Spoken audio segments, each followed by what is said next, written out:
Hi, everyone. I'm Morgan Science, webinar manager here at Jotform. Welcome to today's session, Everything You Need to Know to Keep You and Your Data Secure.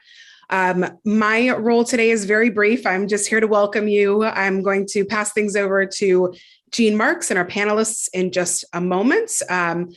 Gene will be, letting everybody introduce themselves and leading our discussion today. So I can sit back and relax and learn just like all of you on the line and any of you watching this in the future with us. So Gene, I will pass it over to you and take it away. Oh, Morgan, that was really quick. I thought you were going to get into more stuff and all that. You were really shy, Gene,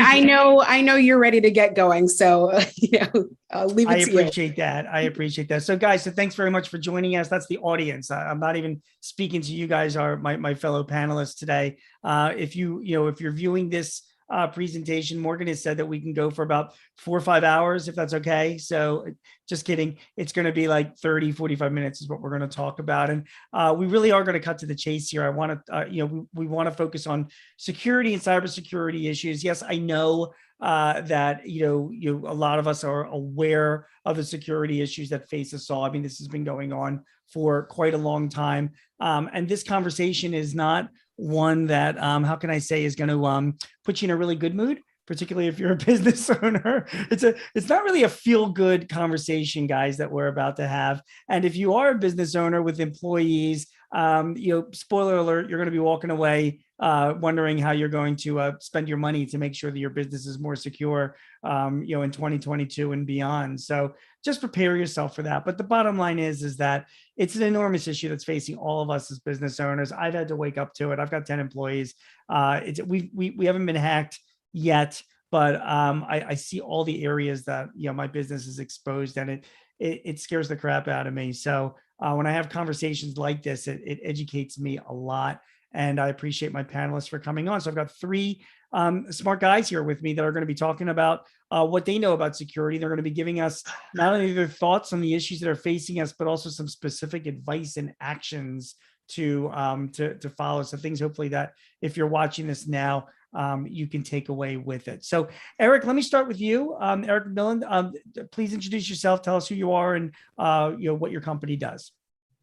Yeah, I'm Eric McMillan. I'm the lead consultant and owner of the McMillan Group. We provide security services from policy development through vulnerability assessments, pen testing, and regulatory reviews, primarily focusing in the financial sector, so banks, mutual fund companies, personal service accounting firms, law firms, and a handful of manufacturing. I actually had to sit down and figure this out. I guess I've been doing it for about 30 years now. So it's not getting any easier. No, it is not. You definitely have job security. How do you get to do what you do, Eric? Like, where did you learn your stuff? I actually came out of the Marine Corps within the infantry, and I went to work for Sallie Mae, the student loan processing people, as basically just a network guy. Right. And once we started migrating from mainframes to distributed, I got voluntold that I was going to be on the security committee. And luckily, what I used to do in the military, in the physical world, applied equally to once we moved to the digital world. And it just kind of got out of hand from there.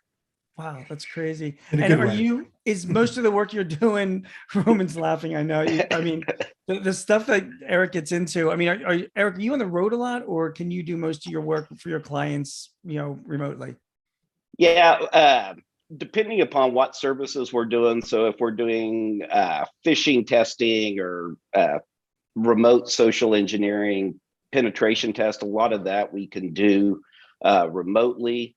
But if we're doing a physical pen test, actually trying to break into your building, or internal, looking at your internal networks and regulatory reviews, those we have to be on site. So after a slow year last year, travel is ramping up quite a bit more. So probably about 50 to 60% of the time on the road now.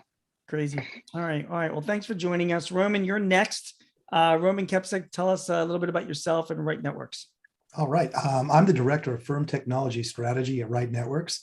Right Networks is pretty much the leading cloud hosting provider for QuickBooks desktop and accounting applications built around that. They also have what's called the Cloud Premier, which is hosting the entire CPA firms. My role there, honestly, is to help firms basically understand and adopt digital best practices. And I get to use Eric a lot for cleaning up the messes that the IT people didn't fix before we got there. But I'm a Lean Six Sigma black belt as well as a CPA. And like I said, I focus exclusively on tax, audit, and now CAS production processes. Got it. So, and again, your focus is mainly for accounting firms, correct? Which there are thousands of them in this country that, and making advice or recommendations on their security. Is that a fair statement? Yeah, all my clients are CPA firms or the associations of CPA firms. I do a lot of work helping them set their policies and all that. I am unfortunately, not unfortunately, but a CPA who's been basically repurposed. Just like Eric said, I was a tax guy, and then I became voluntold to take over IT and infrastructure for the firm. And then our careers actually evolved at the same time, and I became a consultant to the profession. Got it. Hey, listen, Roman, I can tell you this much. Anybody watching this presentation right now, I think if somebody's going to pick up the two CPAs on this call, I think it's a pretty easy shot, don't you think? You and me. So, Eric is definitely not that type. Daniel, I don't know you that well, but you look, you don't look CPA-ish, and I mean that as a compliment. But anyway, all right. So thanks, Roman. Daniel, your turn. Tell us a little bit about yourself and Bitdefender. Yeah, I'd be happy to. So I work for Bitdefender. We made our name about 20 years ago as an antivirus company, one of the first antivirus companies, evolved into a security software company and kind of got more into EPP and EDR and now also container security and patching and all sorts of other things as well. And then recently, actually, the reason I moved to the company was I was asked to build a services arm for Bitdefender, and so we're now deep into managed detection and response. We've built a security operations center here in San Antonio, where I am. Don't let the accent fool you. I'm actually in South Texas. So that's who I work for. That's who I work for now. My path's been a little bit different. I think most cybersecurity companies globally, they have this crusty old intelligence guy that cut his teeth in the CIA or the FBI or the NSA or something like that, and that's kind of me for Bitdefender. I spent 23 years working within British intelligence, built security operations for organizations like NSA and GCHQ in both in the US and the UK and in places like Afghanistan and Iraq as well. So security operations has been my route into the role that I have today. Yeah, it's fascinating. All three of you guys, the takeaway, the impression I get is that you deal primarily more with the enterprise or mid-market companies, like not necessarily like super small, but a lot of the small people that are watching us now, the small businesses, independent contractors, whatever, they have the same types of issues that bigger companies do. And I want to hear, all the expertise that you guys can bring here is completely relevant, regardless of the size of your business. So, Daniel, let me start with you, because you're out there. Your company you're providing the services. Your company is theoretically providing security against all the issues that are out there. As we're in 2022, you're running a small business. Talk about me, like I'm a 10-person company, right? Tell me what you think the biggest security issues are that I should be worried about as a small business owner, just to start. Yeah, sure. Happy to. So look, I think the first thing I would say, just very quickly, is that Bitdefender actually started off as an SMB company. We have a huge SMB customer base. We're dealing with SMB type concerns and SMB customers as well. As we've grown, we've obviously grown up market as well, and we have mid-market and enterprise customers as well. But so we are, as you kind of indicate, very much a full spectrum target. We've got customers in every industry vertical, in every segment, in every geographical region. So we do have to look very closely at all the attacks that are going on in the world, everything that's happening in the wild, and then how they may pertain to our customers, and then provide them not only with the technology that they need to secure themselves, but recently we also have to provide them with the services and the operations that they need to be secure as well. So it's something we look closely at. I think there's two things that I would talk about that are really prevalent at the moment. One slightly strategic one tactical one. The tactical one, I'm sure we're going to talk about it in a lot more detail, is ransomware. It scares the life out of my customers. Doesn't matter how big or small they are, everybody is scared of ransomware. It's a form of attack that the bad guys have got very, very good at. They're very efficient at it. It's evolving all of the time. So as we evolve as defenders to secure our customers against these types of attacks, the attacks evolve again, and then we have to find new ways to make sure that we're doing what we need to do. So ransomware is definitely top of mind for us at the moment. A more strategic thing that I would throw out there that people need to be thinking about, and I'll use the phrase resilience, but let me explain what I mean by that. I think that almost every security paradigm that we discuss today, whether it's zero trust or whether it's cyber threat hunting or proactive analysis, like all of the modern security drivers are all predicated on the idea that you're going to get hit. Right, you're going to get breached. You're going to get hit at some point. Sooner or later, someone in your workforce is going to click on something they shouldn't, or get phished, or something's going to happen. Right, and so resilience is kind of your ability to take a punch when it happens. And I think it's a really good lens for us all to look at our businesses at. If it happens, what can I do to stop what's happening impacting my business? How do I recover quickly? How do I identify it quickly? How do I detect and respond to whatever is going on as quickly as possible, and wherever possible before my business is even impacted? It just makes me laugh. Like, we're all having this conversation right now, and it's like the end of January 2022. And the Omicron variant is still going along. And I literally for a moment thought you were talking about COVID. Like we all kind of know we're going to get it at some point. So what are you doing to make sure that you're prepared, when that happens? It's like almost like an inevitability. And I guess it's the same analogy, Daniel, with the type of malware that's out there. It's almost like if you're running a business, it is very probable that you're going to be a victim of one of these things, maybe in a very light version, or maybe in something more serious, within the next few years. Is that a reasonable thing to say? Yeah, absolutely. You're going to have to deal with something, right? And so, making sure that you have, that you understand your network, that you know what your critical assets are, what your critical data is, and so when something happens, you can respond appropriately. Right. And it's easy in security. You said at the beginning, I think, that it wasn't going to be a good news story, right? Yeah. And security is often that, like, the Russians are coming, or the Chinese are coming, or whatever. Right. That's how a lot of us security people go out there and talk about it. But the truth is, there's a lot we can do, right? It's easy to just throw your hands in the air and say, oh, it's too difficult. We're not going to be able to stop it. We might as well stick our head in the sand and hope it doesn't happen to us.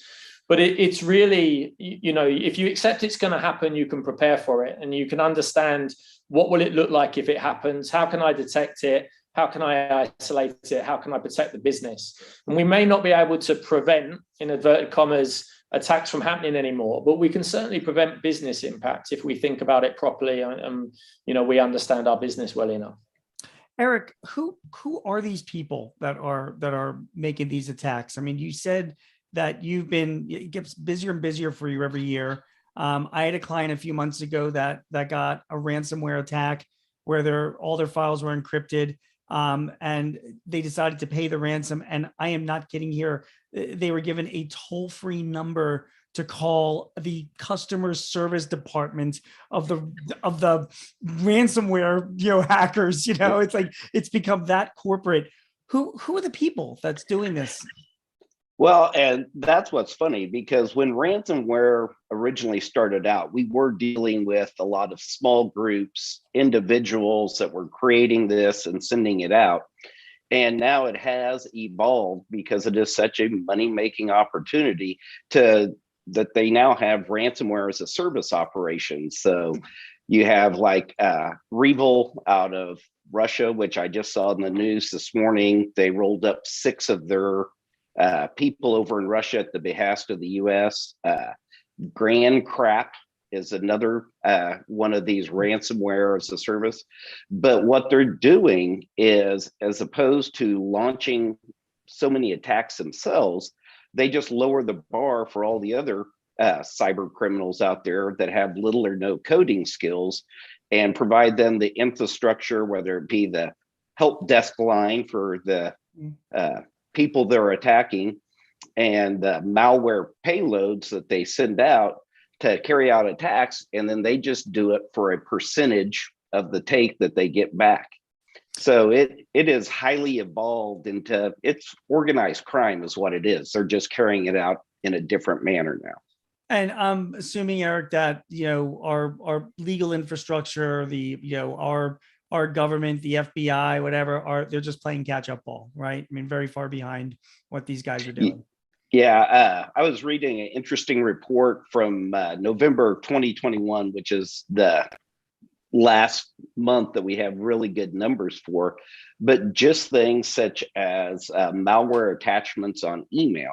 We saw a peak at over 25 million just in November of 2021.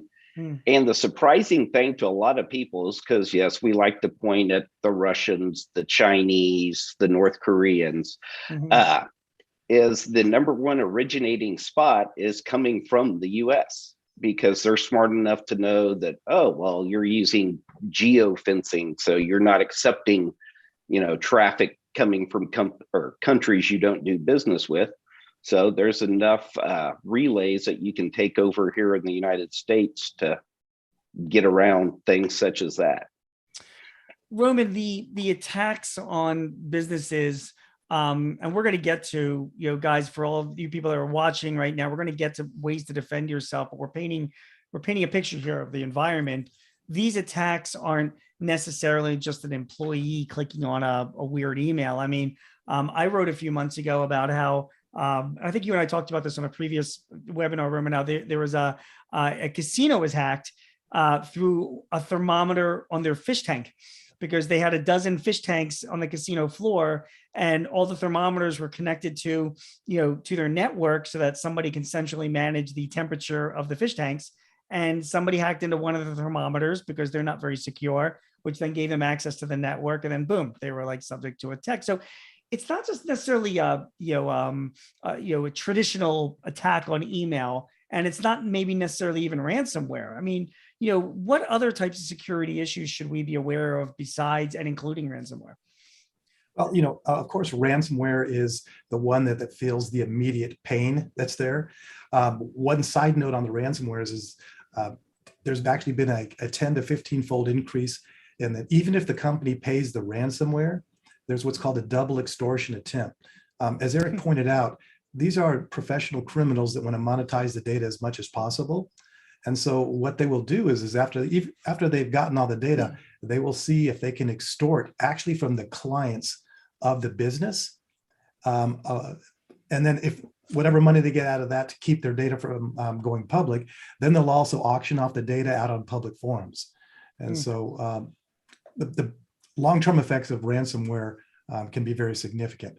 But what it comes down to is any type of social engineering that occurs is, it's not just hacking the system. It's people calling the firm, people providing 1-800 support, even someone physically going into a building. Today, it's never been easier to create malware on a USB. And so there's actually 1,000 tutorials on YouTube that basically tells you how to turn a USB drive into a keyboard logger. Who do you think is writing those tutorials, and where does that information being sent? So if I was a hacker, that's an easy way to get people to be physical affiliates, kind of like what Eric was talking about on the virtual affiliates.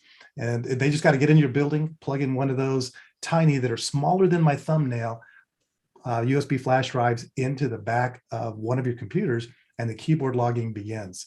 So we need to really emphasize education of our employees to discuss, not anytime something seems unusual, basically to question that. And Eric kind of told me the other day, even hovering over an email, we're taught not to call the 1-800 number, not to click on it, but hovering over an email, the hackers have figured out a way that actually they can fake if you think it's Wells Fargo or Bank of America or Chase, they can fake a correct one in there and then redirect you to capture your login and credentials. It is crazy. And Roman, if I just to even add on to that, it's not, it's things as well. I mean, we have devices, and we have billions of things in this Internet of Things, smart devices, from refrigerators to fish tank thermometers to to smart cars to whatever that. And none of that stuff is really that secure either, or, is it? I mean, it's not a very secure environment. Well, particularly like when COVID came out, we sent a lot of people home who had never worked at home. In the accounting firms, it's not only the tax people, but the administrative people. And we don't know how secure the home networks are, particularly as we're sharing that home network with our kids, our spouse. And what you have to realize is if one of your kids, let's say, downloads a skin to a game and it's got malware in the background, it puts out a sniffer, it could actually be on your home network as well. And so what we recommend both for in the firm as well as home and working remotely is basically you segment the network to protect your data, the business data, from the family data, and actually create a physical division where the business person goes direct to the firm, maybe uses a VPN, but everyone else uses the guest access, so it is physically segmented. It's we're going to talk about ways to protect yourself, but just because you brought up the home network and because so many people are working from home, are you suggesting that if you are working from home, you might want to invest in a completely separate router that's your business router from your home router that's being used by your kids and the rest of your family, or can you do all of that configuration on one router? Yeah, modern routers can do that. But if you have an older router that's more than 2 years old, it's better just to buy a new one and get it configured by a professional who knows what they're doing. Too many times we do it ourselves and try to do the BYOD, which is bring your own disaster kind of format, and you're not sure. Yeah. So in our companies, we've actually seen where the IT people inside of the business is helping actually segment the network at home to make sure that that employee's connection all the way through to the firm is as protected as possible. So really, if you've got, work from home employees, if you're running a business and you've got, 3 people, 5 people, 25 people working from home, what you're telling me is it really makes sense to employ an IT firm to probably, you physically visit everybody's home and check out their home network connections and make sure they're completely secure, at least from your business standpoint. And we're going to talk about individual devices too, but so it's an investment that you've got to make if you want to make sure that it's. And are you hybrid is clients, here to stay? Yeah, I think it's just something that you've got to. And are you seeing clients if that do hire an IT firm or have their IT firm do this, that they're making it a requirement that if you've got somebody working from home, we're going to install monitoring software, not to watch what you're doing online, but really just to make sure that you are running the most recent operating systems, you are connecting to the right place. There wasn't nothing funny going on from a security standpoint. Are you seeing more of that, Roman? Well, I see firms more going to having a single device, a firm managed device as your only machine. So we're seeing them disallow the use of home computers that you really can't control, and maybe your spouse can get on that. One of the advantages of a firm managed computer is when you log in, it can do exactly what you said. It can verify that the latest Windows updates are loaded, the latest antivirus malware updates are already in place. It also can verify it's you through the multi-factor authentication, and then also disallow the connection of things such as USB drives and other devices, which could compromise the network. And, for work from home employees, it is, I think people have to understand that, the environment is different today and there are trade-offs. So yeah, you want to work from home. It's a benefit that we provide. We get it. We want to provide that. But there are some things you're going to have to comply with if you want to work from home. And one of them is what you just said, Roman, which is we're going to give you a device. We're going to control it and monitor it. We're going to make sure that your router is configured the right way for security. But we're going to dig in a little bit into your home, to be honest, just to make sure that it's secure when you connect to our business systems. Is that and your smartphone as well? Right. Makes sense. Hey, so Daniel, I'm going to put you on the spot here a little bit. When I think of like the security software, the applications, and Bitdefender is one of them. sometimes I think like, man, back in the day, those security applications were the things you always got it. They're always part of the device that you bought, your laptop, your computer, your whatever. They were securing you against malware and viruses and all that. And yet I feel like they've become less of a priority, like something that, like, yeah, you should probably have it, but there are a lot of other things that you should be doing in addition to having security software if you want to make sure that you really have a secure environment. Because, and this question is for you, Daniel, the perception that I seem to get is that the security software, as good as companies like Bitdefender are, they're always playing catch up ball. Like they're always behind because they can't provide security unless they know that there's a problem out there. So clearly by the time the problem's out there, it's out there for them to respond, So what do you say to people that are sort of naysayers of security software, or say like, yeah, maybe we don't need what Bitdefender provides because we're going to do, other things, to make sure that we're secure? There's a whole lot of stuff there, right? There is. You can start unpacking. the first thing I say, I think I agree with the statement that it is taken for granted, right? I think that the devices now at the point of sale often come with much better security software on them than we did in the past, right? So, Apple is pretty good at this stuff. The Microsoft, Windows Defender and the stuff that comes native to Microsoft is pretty effective now. So that makes people question, hey, do I need to go out and buy something else, or can I just use what I've got, what comes with the devices that I'm buying? So I think it is taken for granted a little bit. I think one of the issues that I want to deal with, why it's important, and then I'll talk a little bit about the way that security companies are keeping up with the threat landscape, right? So I think that in the past, when we looked at security, we had this kind of defense in depth approach, right? And it was perimeter in.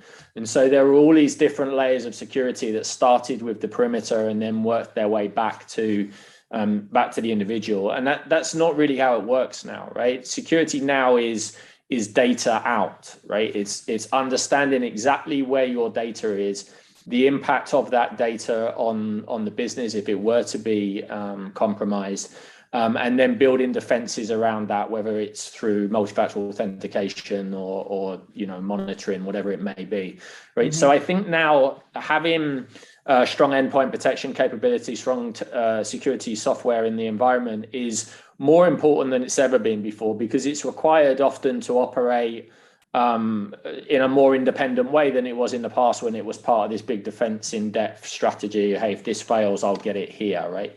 That's often not true anymore.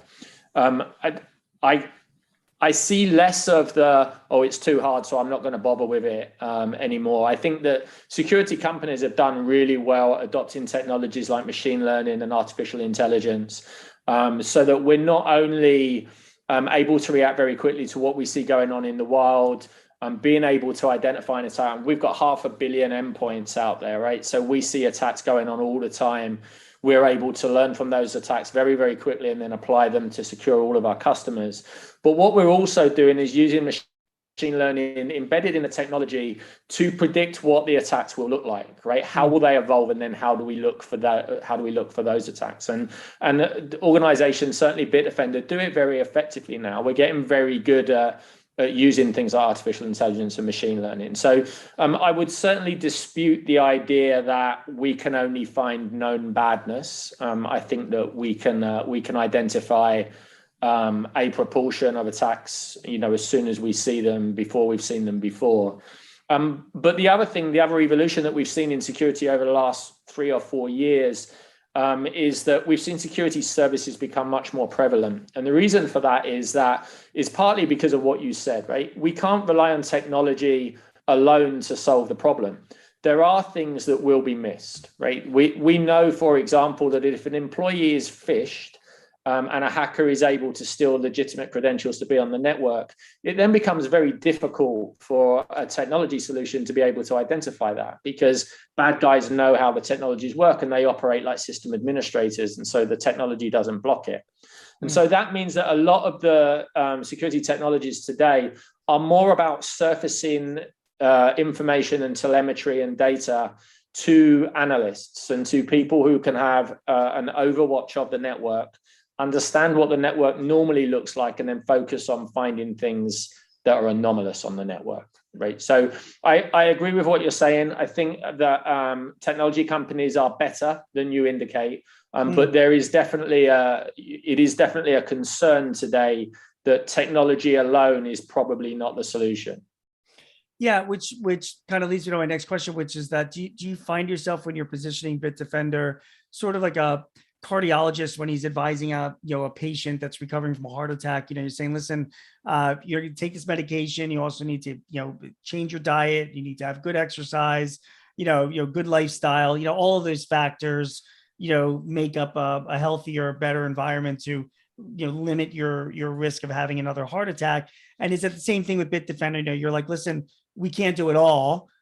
So you must use our product as well as employ other best practices like training and having an IT firm and all that. Is that what you do? Yeah, so 100%, right? I think the two things that are, first of all, when we're talking to companies now, what we're not telling them is, hey, deploy our tool and you're good, right? That's all. You don't need to worry about anything else, right? That we're very honest about, hey, our tool's going to do this, but somebody needs to be looking at this information, and and that's just in the space that we play. There's obviously vulnerability management and lots of things that we don't do. So yeah, we try to do that kind of educational piece with customers as well. Mine's gone blank. What was the second point? That's fine. I mean, if it's part of an entire package of things that you should be doing to have a healthy security environment, I guess that's the point that I want to make sure I get across, that don't just think you're going to buy Bitdefender and you're great. I remember now. Yeah. Yep. So look, I think it's a really good point, right? There's a couple of things it's really important to talk about training and awareness and those things.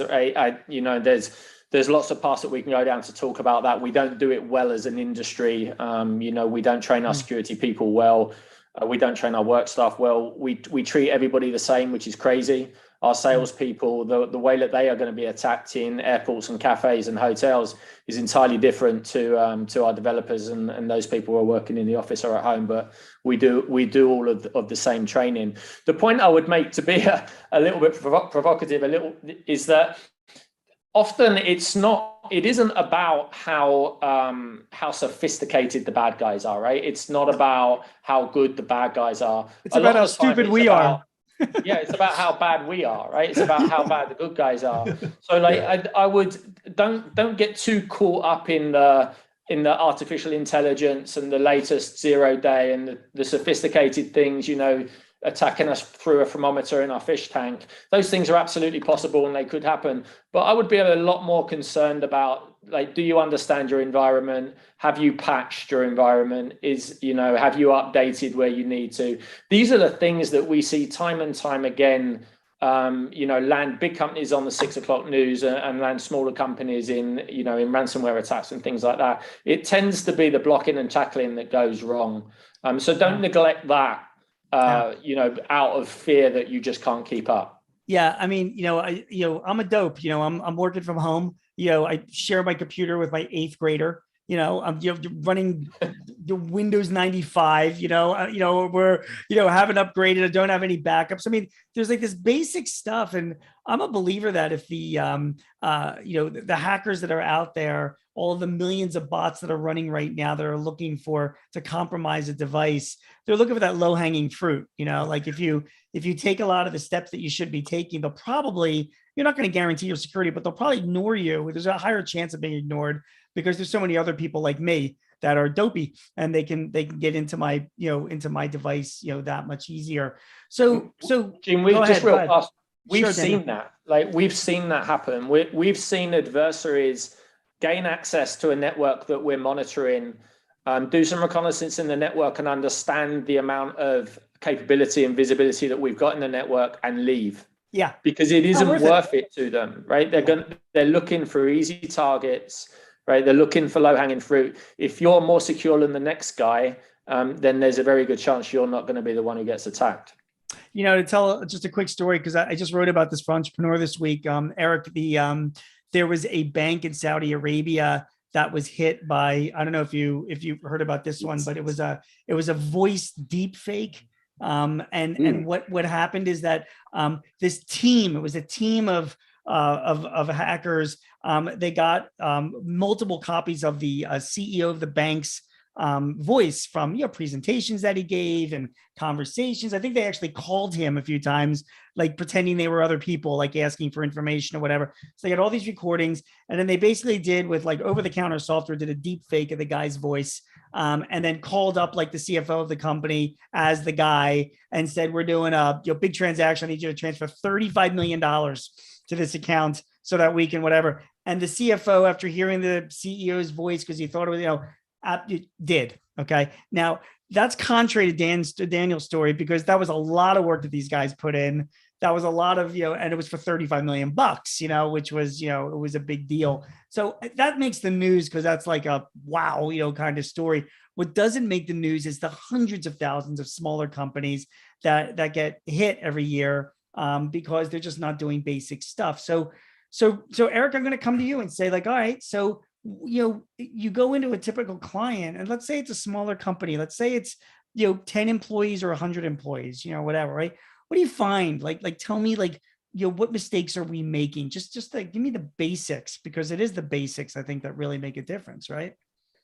I think one of the biggest things that I find, kind of agreeing with Daniel, is so many firms, small or large, don't understand the critical assets that they have on their network, don't understand where, the keys to the kingdom as far as their information is actually stored, let alone a lot of, especially smaller firms, still tend to think that, oh, I can buy this piece of software or this piece of hardware and I'm done. And no, the biggest thing we have to be doing, again, is going back and educating all those people as far as what to look for, have protocols in place. So if you do get a call and, oh, I just need you to transfer $35 million. Yeah. Well, it seems like we would have a little more formal process in that. It seems like there's a little lack of internal controls at that organization. Right? And again, bad guys are going to go for the lowest hanging fruit. And a lot of times that's going to be fill and cells. Why should I, come up with this 0 day when I can simply send him an email and get him to click on a link for me? Right. Because we just assumed, well, our spam filter is going to catch it, our antivirus is going to catch it. No, we need to rely on Phil to put some effort in there and catch that. And the other thing is monitor what is happening on your network. Most small company IT outfits that I go into, you talk to them about monitoring capability, and they'll either say none or, oh, well, we look at our server logs every now and again. Okay, what are you looking for? I don't know. So, having that insight into your network and training your people, to me, are two of the best things that you can do to help prevent that. And along with that are, the other simple things, keeping everything patched, not just software, but firmware on your routers, things like that. Just the lights out switches where, you can remotely restart computers. One of the things that we saw during COVID was, as everybody went out, including systems administrators, they stuck those on the public internet. And you can go to Shodan, a port search engine basically on the internet, and find all the ones that are vulnerable and launch an attack. So it's having that insight into your network and training your people. And before, even just to add to that, operating systems, right? I mean, you talk about firmware on your router, that so many people ignore the requests from Microsoft or Apple, Android, if you're running Chromebooks, to update your operating systems. And it seems to me that's also like another just crucial thing you need to make sure is happening, because the operating systems will have the most, current things. So translation, it's money. I mean, it's literally, it's paying a firm, an IT firm, to have to do all this, to install Bitdefender, to make sure there's backups in place, and to make sure there's ongoing training of all of your people. Okay. So in the last like few minutes, I'm like looking, we've got like, maybe 10 minutes to go, and I 5 or 10 minutes. Roman, I'm going to turn to you and ask you, but before I ask you about some advice for our business travelers that are out there, you can start thinking about that. Eric and Daniel, I want you guys to be thinking as well about some software you'd like to recommend, not besides Bitdefender, of course. I mean, we all know that, but just because I'm going to ask you guys what you guys are doing to secure yourselves and your businesses, and what advice you might have. So think about that while I turn to you, Roman. So you travel a lot, so what, I forget if it was Daniel or Eric had mentioned about, it's a different lifestyle for somebody that's out at the airport versus the employee that's working from home. What do you do? Like what tools are you using to protect yourself as a business traveler? Well, first of all, I advise all my clients never to connect to any public Wi-Fi. So public Wi-Fi would include the Starbucks, it would include the hotel line, it would include your client's Wi-Fi, because you don't know what protocols they have in place. And so I actually recommend people use the mobile hotspot in their smartphone to connect through that. Now, some firms also require a VPN tool that's in there. But I think, one of the easiest pieces, lowest hanging fruit out there, honestly, the hackers, they want to get your login and password. And so training your people to use multi-factor authentication and a password wallet. Now, why would you do that? Well, the number one rule in passwords is never repeat the same password between 2 different sites. So what the hacker tools have is they don't even have to try.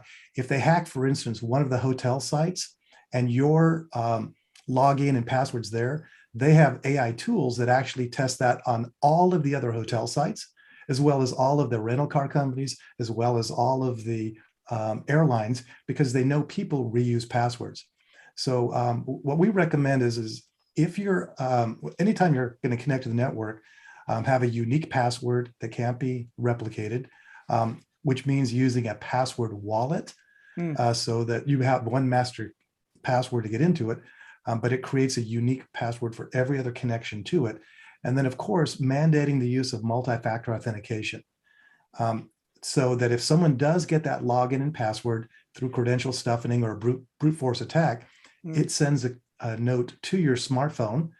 And if it's not you trying to log in, that someone's got your login and password, it's time to change it.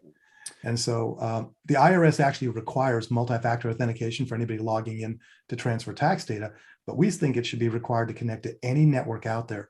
And there's tools like Duo and Okta, as well as Microsoft Authenticator and Google's Authenticator product out there.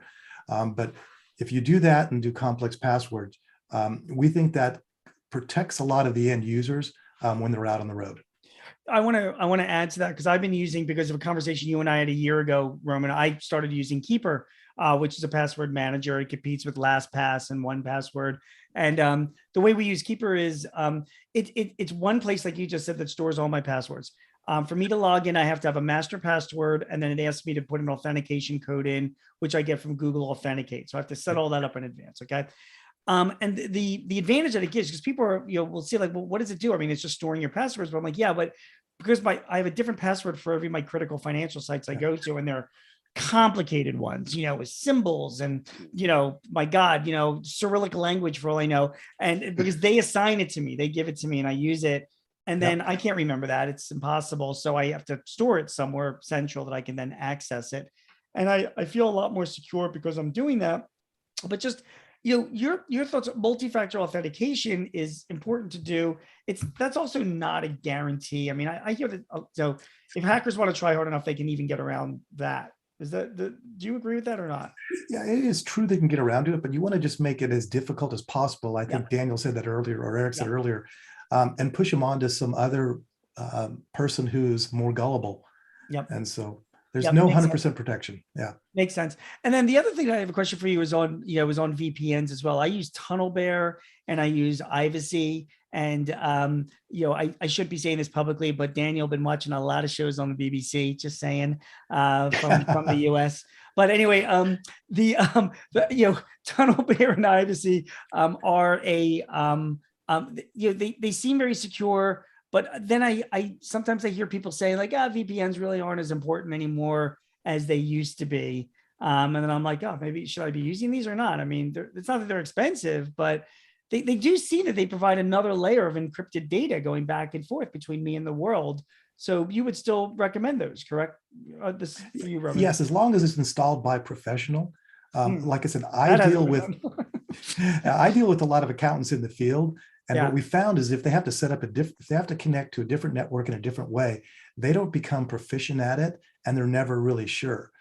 So we suggest the IT team set it up so that there's a consistent experience every time they connect out there. And as I said, I use my hotspot almost exclusively just because it bypasses all those public networks that I have no idea how well they're patched. Yeah, I think that's really great advice. And I think that for all of us listening, I mean, the more we can use our hotspots, I think the better and the more secure we'll be. Now that all these networks are going to 5G, it's even that much faster. And I realize a few planes may be crashing here and there, but hey, what are you going to do about that?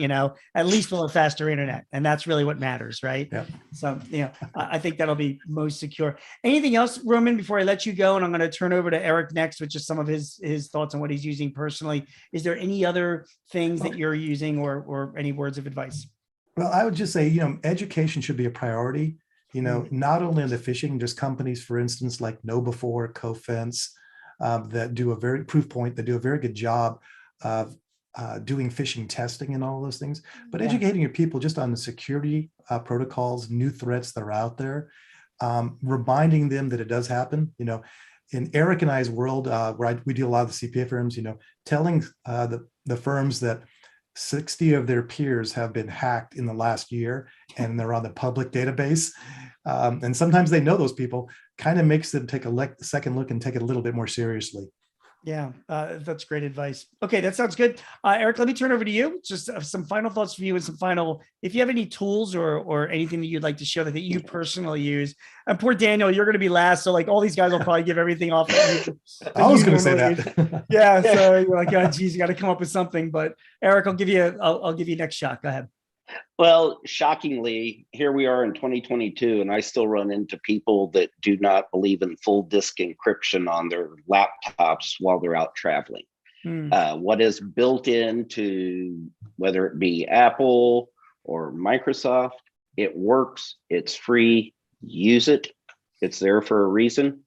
Dumb it down, Eric, dumb it down. So does that mean that do you have to configure something, or is there software that you need to download? Like, what does that mean? It is actually built into the operating system. Okay. But I would, just like with the VPN, I would highly suggest having your IT department, especially if you're on an Active Directory network, so Microsoft Windows network, where you can configure BitLocker and everything is encrypted on the individual machines. And if somebody decides to leave, at least the IT department then has the recovery key so they can actually get into the laptop themselves. But all of that, again, is built into the operating system. The other things, I do use VPNs on all my devices, so iPhone, iPad, laptop, and I use Nord VPN and Proton. Both of them can be configured that as soon as that device comes up on an untrusted Wi-Fi network, that VPN automatically engages and no traffic is allowed to leave that device until that VPN is established.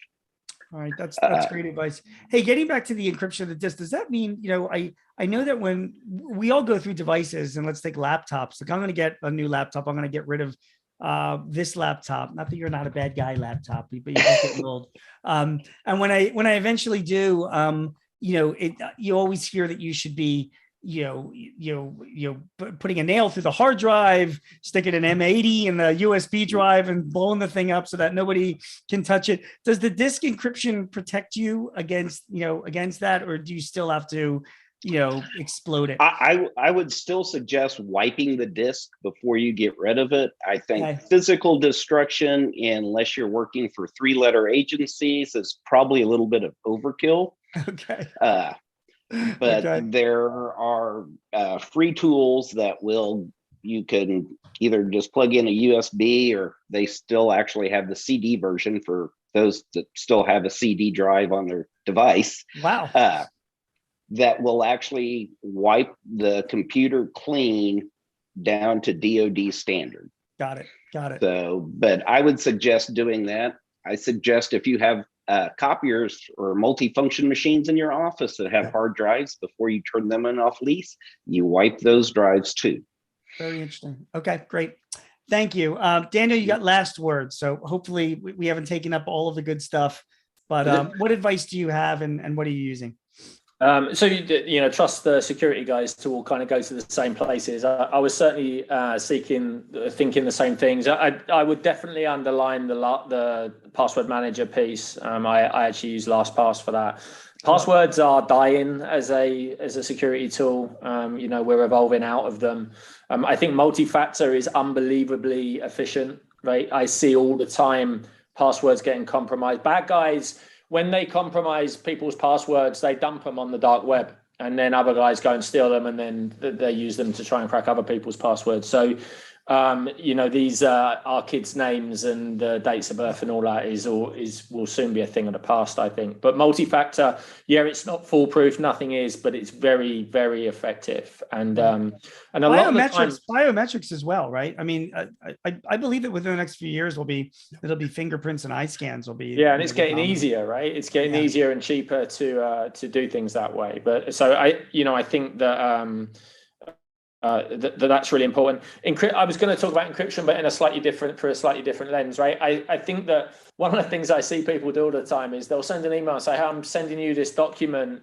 I'll text you the password," right? And with the belief that the text is going to be secure. And so I think like using encrypted and secure chat applications is something that's really useful as well. I use Signal. It's the only messaging application that I use now. It's free. It's fully encrypted. So I think those are the types of things that we take all the right steps, and then we do something stupid with our passwords, right? Is something that we've seen all the time, and a lot of what we're recommending here, whether it's multi-factor, whether it's a password manager, or whether it's encryption, is really to defend against that, right? Compromises of passwords, which leads to compromises of the data. That's great stuff. Daniel, I have to tell you something. I do some of these things with Right Network, and I already know that Roman has jotted down your name as a potential person to use in some of these. You're great. And that's great advice, and we really appreciate that. Eric, as always, just fantastic stuff. I enjoy talking to you so much. And Roman, you're awful. I never get any value from talking to you. Well, thank you for including me. It's just a complete waste of time. So no, obviously I'm kidding. I appreciate all the insights that you have. Guys, thank you very much. This has been a great conversation. Morgan, why don't I bring you back in if you haven't been hacked yet? And why don't you close things out in a couple words about Jotform, and away we go. Yeah, and I will say a little bit more, Gene, since I didn't say quite as much at the top there. So I want to thank all of you, Daniel, Roman, Eric, and Gene, of course, for your insights. Part of the reason that Jotform wanted to host this session is because so many of our users are SMBs, and wanted to go to the experts for that. But there's obviously quite a bit of knowledge for individual users as well. I know I was taking notes about what to do with an old laptop that I have in the corner of my closet, what to do when I'm traveling as far as not using public Wi-Fi, and then other work from home tips and the latest in email security threats as well. So, for all of you Jotform users or anybody else on the line, if you do have any questions about any of what you heard today, you're welcome to get in touch with me, and I can help get you in touch with one of these gentlemen here for their help in routing you to the best person. And that's really all I wanted to say. A little bit more than at the top, but not dragging us out through the hour. So thank you all again, presenters, panelists. Obviously, this can be scary, as Gene mentioned at the beginning, but your hard work in preparing us and the work that you do is incredibly helpful. So again, thank you for sharing your insights with us today. And for those of you on the line, thanks for attending. We will have more webinars coming up in the next couple of weeks. So stay tuned for more from Jotform. All right. Thank you all and enjoy the rest of your day. Bye. Thanks, guys. Take care. Thank you.